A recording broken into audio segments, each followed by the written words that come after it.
To remain updated with the latest business news, click on the bell icon.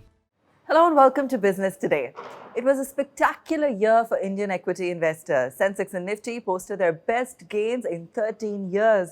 Soaring unicorns, private capex, and significant pickup in the pace of vaccination added to the buoyant sentiment. So, where are markets headed in 2022? Are we looking at another volatile year or year of new highs? Let's find out with our market guru, Prashant Khemka, founder, White Oak Capital. Prashant, great to have you with us. And given Pleasure, Aabha. Thanks for having me here. and it's the question everyone's asking, isn't it? That can we expect a third year of rollicking returns, or are we heading into a period of volatility, uncertainty? But before we get to that, let's take a look at the year gone by. A majority of the big performers this year actually came from the broader markets. We don't even talk about it enough. We talk sometimes thematically. But share with us the kind of returns investors made when it came to gems in the mid-cap and small-cap space. Certainly. So, as you pointed out, we had a second good year in the fairly strong double-digit return in the major indices, 20+% return. But the broader indices like small caps, BSE 500 or BSE small cap index is up more than 60% year to date. Mid cap is up nearly 40%. In contrast to large caps being up a little over 20% or so. So certainly you've seen many more large moves, 100%, 200%, some of them in the small cap space or mid cap space than in the large cap space. In a year like this, typically that's what you end up seeing. If you were to compare this year to some of the prior similar years, it would be like 2017, 2014. Those saw these kind of moves in the broader markets. So it's been a very strong year. And some of the sectors where you've had more of such moves is certainly this year has been good for domestic cyclicals. Many of these names that had been out of favor for quite some time, they've had a very good year after a long time. So be it real estate or industrials, but also global cyclicals, commodities, and so on have had some stocks have had very strong in this segment. And at the risk, this is at the risk of generalizing, though you could find such stocks in almost every sector. You also had IT services, mid cap, small cap IT services have a very strong year. Several names in the chemical space had very strong year. These are outside IT and chemical, outside of the deep or domestic cyclicals that I talked about earlier. So, Prashant, would you maintain the current mix, in your portfolio? Would you suggest to investors to shake things up a bit, given the kind of returns that one has seen across some of these segments? Where do you feel there's still potential for further upside? Where do you think it's time to cap gains? So, see, I mean, year end is, while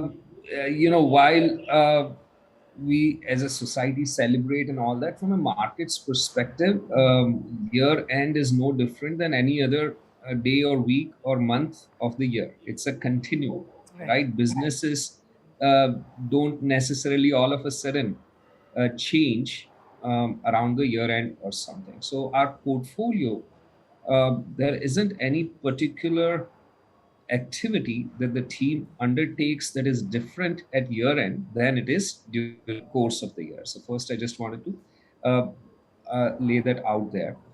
Second, the team tends not to, hardly ever, would have a top-down view on how the portfolio should look like. It's more an outcome of what we are finding from a bottom-up perspective. Some of these areas that I mentioned, we don't have much allocation, but yet in other areas we have quite a lot of allocation, and that's an outcome of bottom-up approach. And net, it's worked out well for the year, and as such, there's no year-end activity to talk about to reposition or anything portfolio. As I often say, the best position for the portfolio to be always in is one that never requires repositioning. And that's because we don't take much of a top-down view of the portfolio. Okay.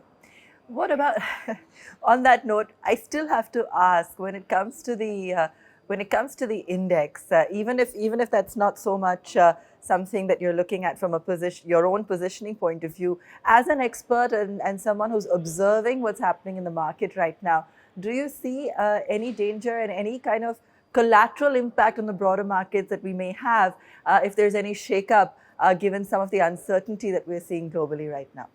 Certain. First of all, uncertainty has always been there. You tell me one time period Sure. over your career or my career or anybody's career where you did not have forward looking uncertainty. Sure. And that probably, when you felt there wasn't uncertainty, that's the time when you were struck with maximum uncertainty, quite possibly. Right? Otherwise, in hindsight, the year seems like a smooth ride up. But last year, remember at the end of 2020, there was a lot of uncertainty related to the pandemic and a whole host of other things. Yes. So that uncertainty is always there. So, with that in context, which is normal, I would say while we don't do or have top down allocations, yes, certain segments of the market, particularly the very small and micro cap end of the cycle of the market, and again, at the risk of generalization, there do seem to be some pockets which feel like are getting overheated. Okay. But I think that's fairly limited to certain small and micro cap segments of the market. I don't feel that way in, let's say, mid caps in general, or even small caps outside of those few pockets. Don't feel that way, and certainly not in the large cap segment. Okay. Prashant, what did you feel about the quality of the kind of companies that chose to go to the public markets over the last few months? Not just the tech names, but even across the board. We had massive subscription coming in for new age companies like a Map My India, or others when it came to the pharma and healthcare space. We've got companies coming in or announcing plans even in very beaten down pockets like media plexes and aviation, and that's another topic of discussion. But what did you feel about the quality of subscriptions that we saw? So, Abha, by and large, I believe we had a very healthy Okay. set of companies. Obviously, there's never 100%. In none of the years we have 100% great companies. But when you compare it over any year in the past, Yeah. I would say the mix of companies doing IPO this year would be on average better than the average year. Right? I'm not saying top of the line in my recollection, but certainly not below par or not below average. Obviously, you can pinpoint one, two, three, or few companies when you have many dozens of companies doing IPO that Sure. we might not have liked, but otherwise, uh, in general, the quality of companies, valuations, we can have separate discussion, but Sure. in terms of the companies and the business models, they're fairly healthy here, I would say, and I hope we have more of such years.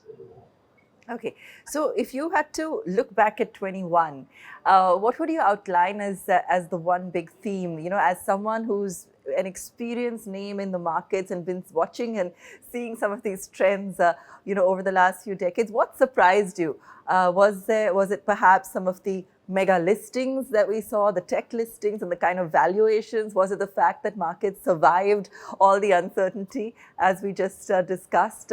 What to you was the one key outlier?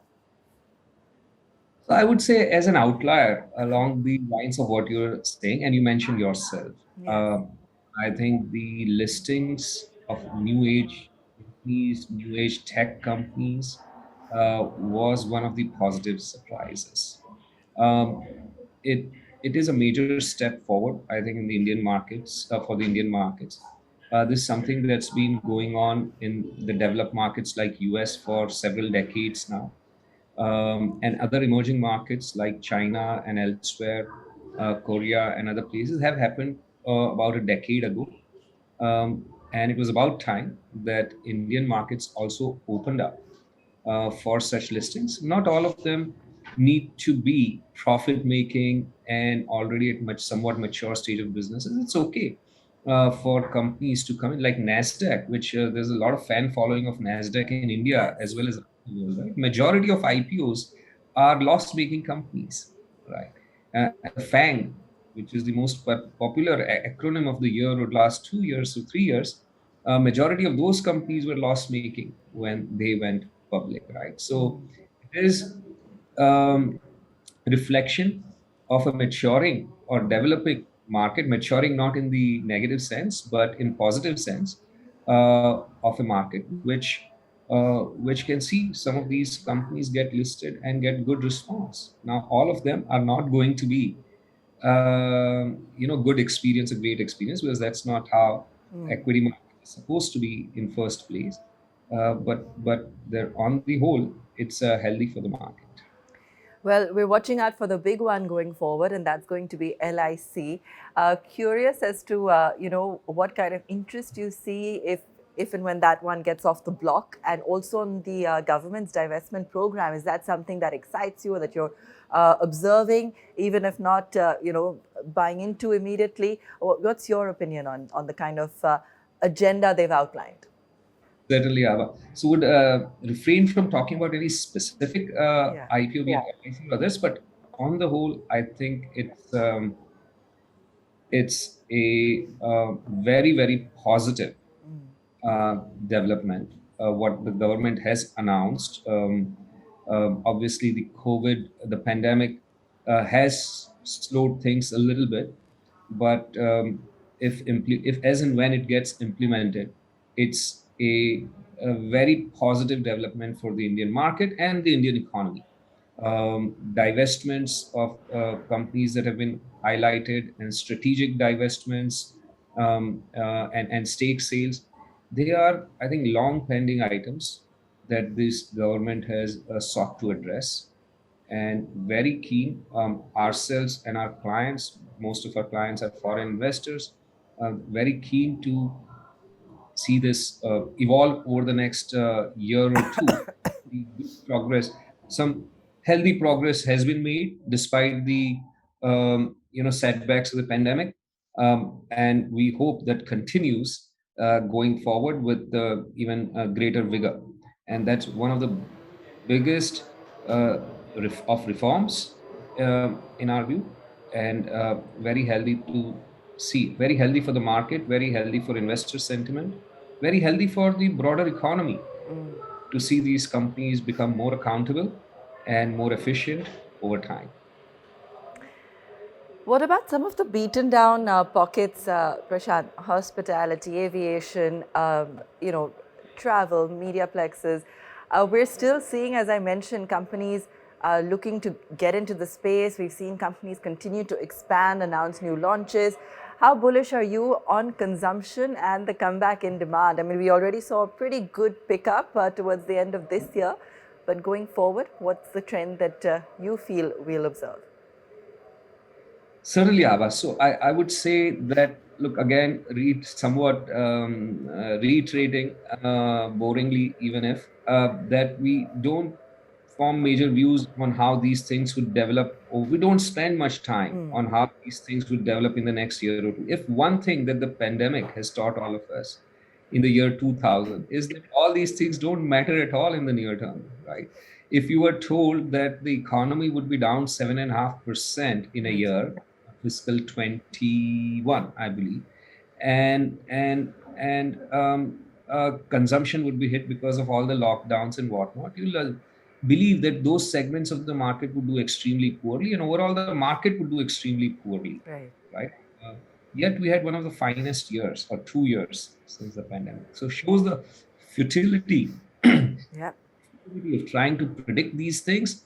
And Sure. even bigger mistake is to try and make investment decisions based on such projections. So Okay. that I want to just lay out there. Second, but to your point, we think of consumption more as a over the cycle perspective, Okay. where we Okay. are in an economic stage of economic development. $3 trillion economy. Obviously, just forget when we, rather than trying to pinpoint when we would become 5 trillion or 6 trillion or $10 trillion. I think it's reasonable to expect that if we can continue to grow 6 to 7% Okay. in real GDP terms, and then what that entails in terms of consumption growth, urbanization, different consumption categories. Obviously, consumption category like toothbrush and toothpaste is far more penetrated in India relative to other consumption categories like, say, chocolates or um, shampoos or any of these items. So you have to look at those different categories from the perspective of where we are as a country, as a society in our economic development, and think of more from a business cycle or longer term decade kind of perspective of demand growth rather than year to year demand growth. Okay, fair enough. In terms of inflation, do you see that as a threat at all when it comes to the domestic landscape? I mean, we all know what the Fed has outlined, of course, but what about domestic factors? Is that a threat? I mean, we've seen crude, of course, spiral out of control and expected to go even higher. But overall inflation numbers still seem to be within the RBI's parameters. Yeah, so in our view, inflation in any particular month, quarter, or a year or two is not a problem. Okay. Inflation for the companies that we invest in, and for most part, companies in the market are able to pass cost inflation with a little bit of lead or lag, which investors very rightly would look through. Right. What is important about inflation to watch out for is inflation expectations, longer term inflation expectations. If inflation expectations go higher and become entrenched and sustained, then it may be a problem. But right now, we don't think we are anywhere near that problem Okay. of inflation expectations getting elevated. And the last time inflation expectations in India got elevated was during 2008 to 2011-12 time frame. Various economists have, tried to figure out what were the reasons and whatnot. Many have pointed out the rural wage inflation and in general wage inflation because of Narega and whatnot that fed into inflation expectations. But right now, there is nothing out there that is feeding into higher inflation expectations.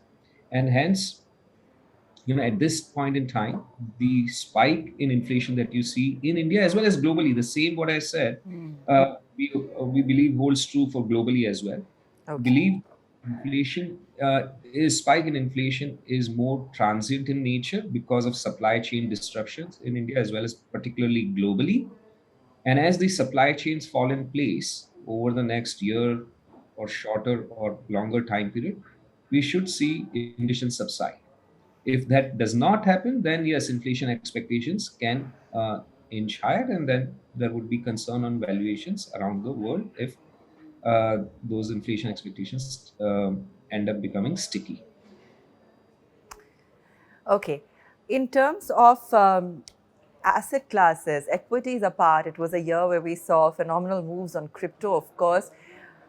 Going forward, gold, real estate, you touched upon. Which do you think is going to be the alternate asset class, especially with the backdrop that we just spoke about, possible inflation concerns, that you feel could perform really well? Or I mean, I know that you want to say equities, and we know they're going to do well. So outside of that, We already know the answer, and I think my smile gives it away. I'm biased, I'm conflicted. For the last 36 years, all my net worth, 100% has been invested in equities. Equities are the best hedge against inflation. Uh, Over time, of course, maybe in a given year or two, the things might move differently. But again, there is no, empirical evidence to make any such strong correlations. I'm 100% in equities kind of asset allocation person that works and has worked well for me, and I feel comfortable with that. But each individual has to obviously, depending on their own comfort level, decide on that asset allocation. And in my view, those asset allocations should not change from year to year based on what the some market guru or strategist talks about what the next year is going to bring in terms of these macro developments.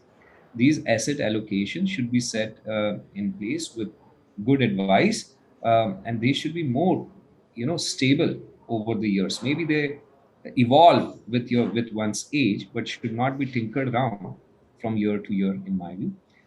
So for me, or if you ask me at the end of any year in the past 36 years and going forward at any point in time, I believe the answer would remain that equities appears to be the best asset class over the coming times, be it a year, 3 year, whatever time horizon that you talk about.